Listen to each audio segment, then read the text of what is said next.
અમરેલી જિલ્લાના બગસરામાં મન મૂકીને વરસ્યા મેઘરાજા।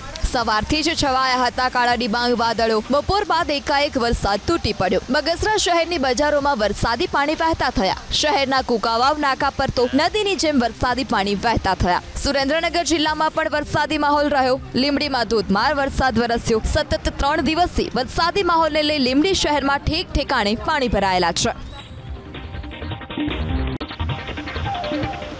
અરવલ્લી જિલ્લામાં મેઘમહેર। જિલ્લાના મુખ્ય મથક મોડાસા સહિત ભિલોડા, બાયડ, મેઘરજ તાલુકામાં વરસ્યો વરસાદ। બાયડના પ્રાંતવેલ ગામ પાસેનો રોડ ધોવાયો, જેને લઈ ગ્રામજનોને પડી રહી છે હાલાકી। બાયડની કોસના છાપરા નદીમાં પૂર આવ્યું। ઉપરવાસમાં ભારે વરસાદ વરસતા નદી બે કાંઠે વહેતી થઈ। અરવલ્લી જિલ્લો અને ઉપરવાસમાં ભારે વરસાદને લઈ ડેમોમાં પાણીની પુષ્કળ આવક થઈ રહી છે। વાત્રક અને માજૂમ ડેમ ફરી છલકાયા છે। વાત્રક ડેમમાંથી 45,378 ક્યુસેક પાણી છોડાતા બાયડ અને ખેડા જિલ્લાના 15 ગામોને એલર્ટ કરાયા છે, તો માજૂમ ડેમમાંથી 6,800 ક્યુસેક પાણી છોડાતા હેઠવાસમાં આવતા 30 ગામોને એલર્ટ કરવામાં આવ્યા।